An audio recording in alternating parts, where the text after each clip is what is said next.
This article went nuts.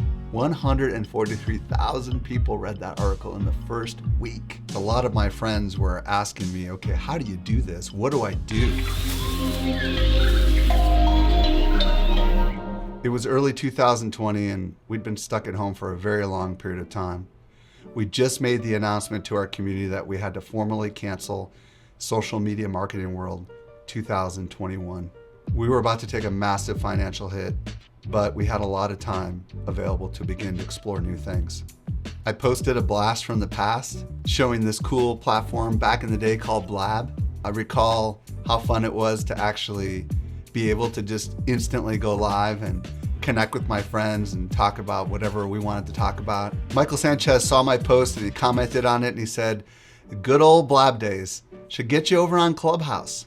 So I private messaged Michael and he set up this welcome room for me, and there was like 50 to 100 people inside this room welcoming me and making me feel really at home. Remember, I'm on lockdown, I'm at home, and it's like, man, this feels good. This is cool. Over the next couple of days, I logged some serious hours. I was spending like 4 hours a day. My family would come in and knock on the office door and I'd be like, go away, not now. I started looking at screen time on my phone and I'm like, I'm putting more hours into this app than all the other apps combined, than anything I've ever done, ever. I'm like, whoa, there's something here.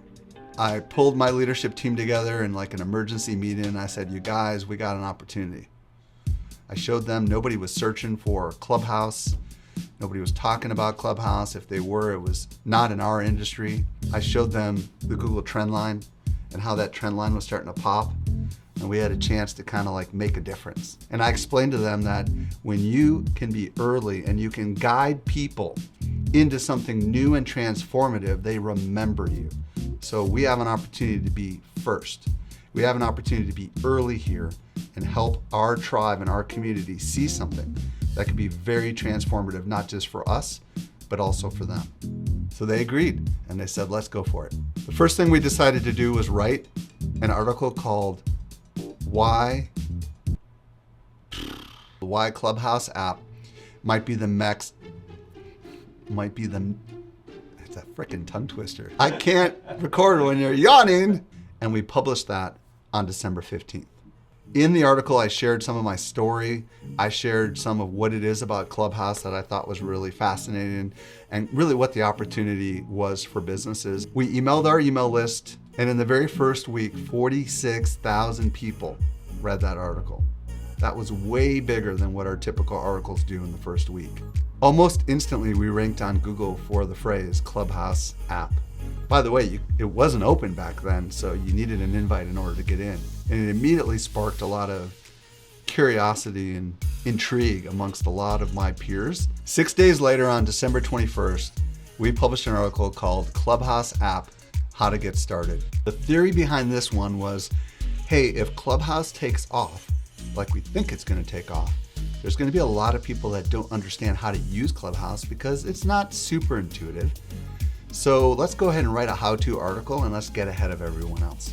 And let me tell you, my friends, this article went nuts. 143,000 people read that article in the first week. And these were not skimmers. These were people spending over 6 minutes on this article.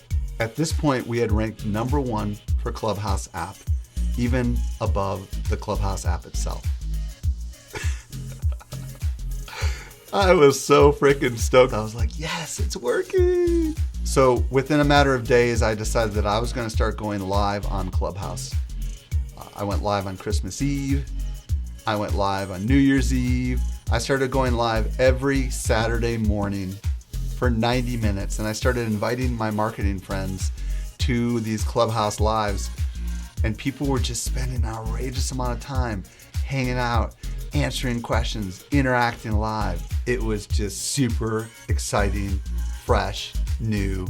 Over a period of weeks, a lot of my friends were asking me, okay, how do you do this? What do I do? I was doing this for so many different people. I remember doing it for Guy Kawasaki and showing him how to use Clubhouse. And before you know it, I was kind of the person that was showing a lot of other people like me how to use Clubhouse, and then I had an epiphany cloud. Bleep. I decided that I was going to create a video called Clubhouse App, How to Get Started, a Comprehensive Guide. And in that video, I walked through exactly what anyone needs to know to get started with the app. And I got to tell you guys, that video completely took off. And just like the articles, all of a sudden it was reaching a completely new audience of people that were fascinated, but instead of searching Google, they were searching YouTube. And all of a sudden that video was showing up in Google search along with our Google articles. It was crazy. I created a second video about how to moderate a room. Now this is a fascinating thing. I had created that video and I went into Clubhouse, and Sean Cannell was in Clubhouse doing live feedback on videos. The video had only been out for a day, and he said, Mike, we're gonna do some changes literally live here on Clubhouse. And he suggested I change the title of the video. It used to be called How to Moderate a Room Like a Pro. And he said, nobody knows that it's called moderation, Mike. How about we change it to How to Start a Clubhouse Room and Moderate Like a Pro? And sure enough, I changed it, and we looked at the real-time analytics and we immediately saw a bump. So this is one of the exciting things about, I was using Clubhouse to improve our Clubhouse video about Clubhouse. Talk about meta. And that video took off too. It was crazy. The more articles we created and the more videos we created, the more people wanted more. They just wanted more. So we decided to commission a whole bunch more articles and a whole bunch more videos, specifically all catered to Clubhouse. We even added Clubhouse to the navigation menu on Social Media Examiner as one of the major social platforms. We just decided we were going to be the place where you go if you want to learn about Clubhouse. We ended up publishing 8 different articles on Clubhouse, 7 different Clubhouse videos, and I did a special podcast episode on Clubhouse. And I went live on Clubhouse every single week, literally for months, and we promoted that experience to all of our community, even though Clubhouse was still a closed app only for iOS. And the results were freaking out of this world. We had more than 1 million people read our articles, and we had hundreds of thousands of people watch our videos on YouTube. Before you knew it, everybody was looking to our company and to me as one of the leaders in this emerging new social app called Clubhouse. And even I was asked to speak on other people's stages specifically about Clubhouse and social audio and what it all means. 3 super important lessons I learned from this. Number 1 is there can be a massive early mover advantage. We saw that there was hardly anyone creating content on this brand new platform. And we knew that there was demand for it. And we knew that we had the skills to be able to create this content. So we started small, and as we saw wins, we continued to expand. The first mover advantage doesn't last forever. But the fact of the matter is that if you can jump on something before everyone else does, and you're convinced that it's going to be a big deal, you can ride that wave as long as that wave is going to let you ride it.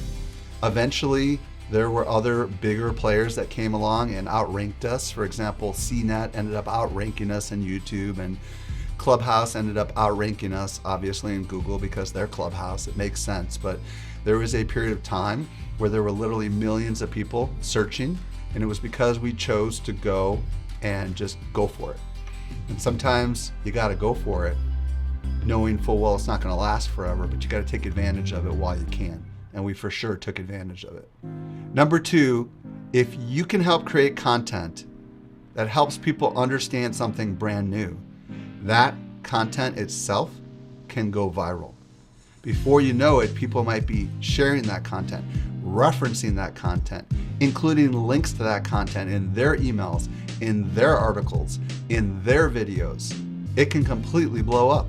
The other side of this is that when something is new and you put yourself in the minds of people, what do? They go out and they search for how to do it, right? Because they don't have time to do it themselves. So if you can actually make it easier for them, then all of a sudden you can generate a lot of rewards from that, a lot of spoils from that, because hey, you were the one that helped them understand how to do this, and they in turn are going to help other people understand how to do it, and they're probably going to tell those people to go check out the content that you've created, which is exactly what happened to us. The third lesson, and perhaps the very most important one, is that when you have success, do not stop.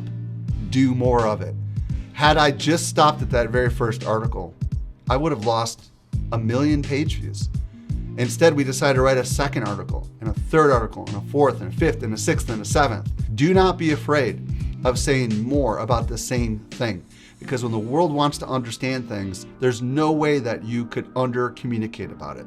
There's no way that you can't talk about it enough. You just need to continue to do more and more and more, because you never know which of those things you do are going to be the ones that connect with people and are the ones that ultimately people share. So don't feel limited, like I did my one thing, I'm going to move along. No, do your second thing and do your third thing. And keep in mind that people have a huge appetite for things when it's new. When it's new, people go all in. They want to do nothing more than to understand it from every conceivable angle. This represents your golden opportunity. So next time you see something blow up in your industry and no one is talking about it, consider this story.